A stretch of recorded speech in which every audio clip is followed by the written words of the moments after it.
Welcome back to the WrestleChat Podcast. Hey, it's the AntMan flying solo this week. Michael is off, and we've got a huge show coming up on this weekend, on Saturday, live from Toronto, WWE's Elimination Chamber. Lots of great matches. This thing is stacked, but lots of implications that could lead to big changes possibly happening at WrestleMania 41. And of course, I'm talking about what happened with Rock and Cody from SmackDown this past Friday. But first, I want to hit rewind and go back to Rock being on NXT the night after the Raw premiere on Netflix. Remember, he shows up on Raw, but he shows up as The Rock or Dwayne Johnson, and he's happy-go-lucky and everything's cool, and he calls out Cody Rhodes there in the front row and compliments him for the way that he's been a champion over the past and carried the company in the past year, and just all the excellent work that Cody has done. And even we were all confused. I know I was.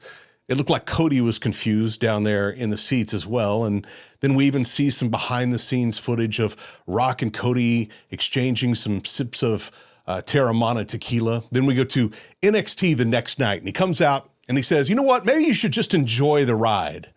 Just enjoy the ride the Rock is taking you on. And those are just some of the words that you could hear because they had to bleep out nearly half of them, it felt like. Our whole thing after that was, what are you doing? You tell us to enjoy the ride, but half the time we don't even know what ride we're getting on with The Rock. I mean, I can understand, and I've used this analogy a couple of times. You go to Disneyland and you show up at Space Mountain, and as soon as you get on the ride, you find out it's the teacups. Well, this is not the line that I actually stood in line for. As long as you let us know the ride, I think the whole WWE universe is excited to jump on the ride with The Rock. We have been since the Attitude Era. But when you don't know what you're getting, when you walk in from time to time, you got to give us a little time to catch up to where maybe you are, Rock. That's always been my stance when it comes to things like that with him, and especially here more recently. And especially after last year's WrestleMania, where everything just felt off. It was good because it went the way of the majority of the fans. We wanted Cody in that title match. We wanted Cody to finish his story at WrestleMania, or a lot of us did. Some of us didn't. I get that. But the majority of the universe wanted to see Cody finish that story. But I felt like that ever since then that I was always rubbed Rock the wrong way or a weird way. And whether it's storyline or if it's real life, it feels awkward with The Rock now in WWE, where it feels more about power than it does about entertainment. And that takes us to SmackDown this past Friday night. They make the announcement literally, I think, the day before that the final boss is coming to SmackDown, and they made sure to point out it was the final boss. It wasn't The Rock. It wasn't Dwayne Johnson. You were going to get the boss, right? The head of the board was going to show up at this SmackDown. Great. I kind of expect to know what ride we're going to get on with The Rock this time. I'm looking forward to this. But he comes out and it's all happy-go-lucky. I'm confused again. Are we having Dwayne, The Rock, or are we getting the final boss? Boy, he flipped that switch real quick when he started doing the sing-along when the Saints go marching in, and he turned on the crowd. And then he told us, you're getting the final boss. But then, earlier in the show, we found out that he had canceled Cody's part in the six-man match. Cody was not going to be wrestling that night. He needed him fresh in the ring to have a discussion. And that's when he called Cody to the ring, right? So he calls him, they come out. You talk about how great things have been over the past few months, how Cody had brought his kids to Hawaii to see the premiere of Moana 2, and how families were close and things were good. But here's the thing. How many Instagram followers do you have, Cody? I mean, you have a million, few million. Rock has 500 million. Did that not feel weird to you? To be touting Instagram followers to the champion? Yes, we all know who you are, The Rock. We all know who you are. Yes, we know that you're now on the board of TKO, and even more, you're the head of the board of TKO. We got it. But that's what he used. He used the power and the influence to get to Cody. I like it that you've been our champion. You've done a great job. I want you to be my champion, though. First, I assumed that he was The Rock's champion. I mean, he was my champion. Talking to Michael, I know he's been Michael's champion. I'm assuming to you, too, that he's been your champion. He is the undisputed WWE champion, showing up at every single event, every single time it feels like, and doing it with a smile on his face and executing to the top level in every way. Being at all the autograph signings, being at all the appearances, the Today shows, the Good Morning Americas, the Tonight shows, and what have you. Yeah, he's done a great job. But evidently that didn't level up for The Rock. He needed him to be his champion. And he wanted Cody's soul. So I'll be honest. I left there with this weird feeling in my stomach. I say I left there. I'm here at home, but left watching SmackDown that night with a weird feeling in my stomach. What is this about? This just feels odd. Man, he needs an answer if he's going to basically sell The Rock his soul, or sell the final boss his soul, by Elimination Chamber in Toronto. He wants to know at that event if he is going to give his soul up to The Rock. Man, that's weird.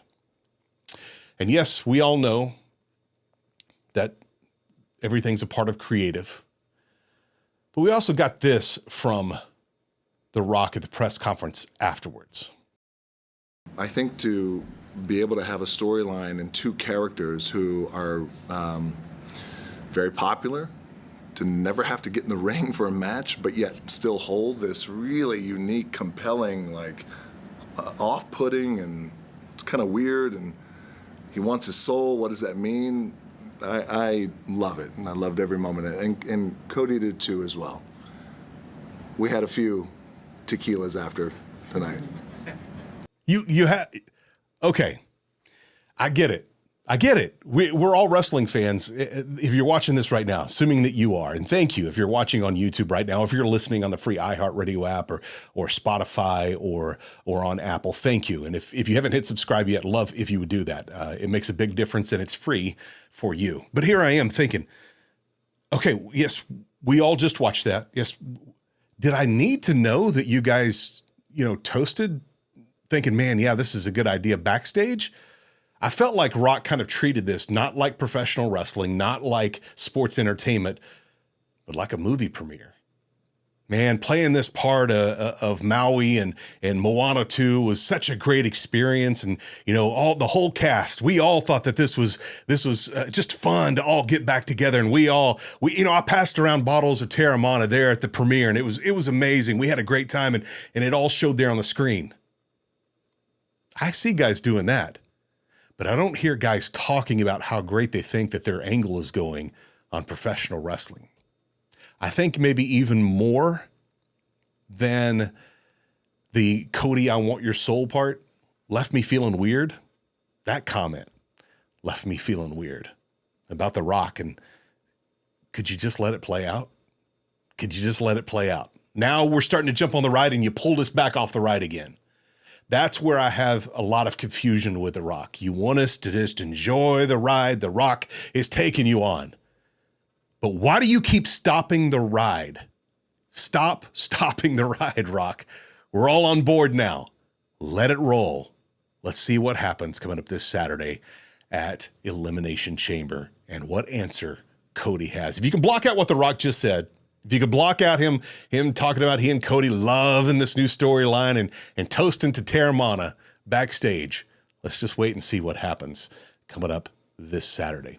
Looking forward to it. Also, I can't leave without saying it was cool to see Liv and Raquel get the titles back, because I think it says a lot that could happen, especially in the women's Elimination Chamber match between Bianca and Naomi. Now, they were the title holders. We all are still questioning what happened to Jade Cargill, and some of that, they've been bringing that back up more recently on the past few Raws. So are we going to have some answers either at Elimination Chamber or shortly afterwards? I think there's something telling about the cage. Let's jump into some of that. But yes, congratulations to Liv and Raquel, new women's tag champs. And I've been collecting some of the Topps cards, and I saw that they had that moment as a new Topps Now card that you can get. So that's pretty cool for them. Let's start with the men's Elimination Chamber match. You've got Cena, Punk, Drew, Logan, Seth, and Damian, all fighting to be the one that's going to main event WrestleMania against Cody Rhodes. At least right now, that's what we think. We've got Punk, who swears that he's going to win this because it's best for business if he goes to WrestleMania. You got Cena, who, well, he just put himself in the Elimination Chamber. He didn't qualify for it. Does he have the right to do that? I mean, listen, longest tenured guy in there, I think, out of all that, then if anybody gets a pass, maybe it's John Cena. So looking forward to seeing what happens. Not only, let's pay attention to the stories inside those cells, though, because I think you could see some things happen that either we haven't thought about in a while, or some things that you might see some tendencies that aren't usual with some people happen in this match. And, we'll get to those probably on next week's after we watch some of this flesh out, and we'll rewind to this and I'll say, see, that's what I was talking about right there. So let's watch this match closely. I think it's going to be really good. Women's just as well. Liv, who is now and Roxanne, the now women's tag team champions, are in this against the former tag team champions they just beat on Raw this past week, Bianca and Naomi. But you also have Bayley and Alexa in there. Alexa, if you've been noticing, we've been seeing the QR code, not the QR code, it's the static happening when she's on screen a lot. We're going to see her return to, is she going to become part of the Wyatt Six, or is she the leader of the Wyatt Six? Has she taken over for Bray? Is his brother just still Uncle Howdy sitting over there and playing the Uncle Howdy role? And Alexa comes in and fills the leader spot that Bray left blank. I don't know. We'll see what happens in that match. It's going to be interesting because that will decide who goes on to face the women's world champion. We got Tiffany and Trish teaming up to take on Nia and Candice. Very interesting here, because then you've also got the factor of Charlotte Flair in this whole deal with Tiffany. How does she get involved in this? And we've seen Trish turn on partners in the past, and congratulations to her. She's going into a big Hall of Fame, announced on Busted Open, as I'm recording this today. So excited for Trish, and she gets to return home too. But then speaking of returning home, we've also got Sami Zayn and Kevin Owens, which we talked about last week on this podcast, in an unsanctioned match. Anything goes. I'm going to see how unsanctioned this is once the match starts, but I would anticipate this match being battled all over that stadium in Toronto this Saturday. Real blood feud between these two, both Canadian boys, and they're going to go all out for an at-home show. So looking forward to seeing what happens there as well. And then Cody is on schedule now to answer The Rock. What will that answer be? Is it the answer that we think is going to happen? By the end of this, we're going to know a lot more about WrestleMania 41, and I'm excited to be on the ride with you guys. If you don't follow the show, or you don't follow me on X yet, I am at the AntMan. The show is at WrestleChat Podcast. If you would follow me there, I'll be tweeting along all during Elimination Chamber this Saturday. I love talking to you guys on there every time we have one of these PLEs, and it's always fun to have some banter back and forth instead of just this one way, me talking to you and you chiming in the comments section. We can go back and forth on X during the show. So looking forward to that. And again, if you don't follow us here on YouTube, if you're watching right now, make sure you hit the like and subscribe and the notification bell. Never miss an episode. We got some more coming up, more exciting things coming up here very, very soon. I believe Michael will be back with us next week. Looking forward to getting his take on what happens at Elimination Chamber on Saturday. What ride we're going to get on with The Rock once this thing is all said and done. Now, I was reading something I saw earlier today that said there was a report that people backstage in WWE are frustrated with The Rock because of his unplanned last-minute return to WWE. They had the full plan set for WrestleMania 41, but now they have been forced to make changes due to The Rock. The only part about this is it started off with Dave Meltzer has reported. And then that's what I did end up reading past it to see what else it said. But that's always kind of the one I go, really? I don't know. We'll wait and see. But Saturday, going to be a blast. Look forward to tweeting along. I'm still going to call it Twitter. I know it's X. I don't feel like we should X along during the show. We can tweet along during the show. So looking forward to that on Saturday and hope to connect with you there. Thank you guys for hanging out. That does it for me this week. We'll see you next time on the WrestleChat Podcast.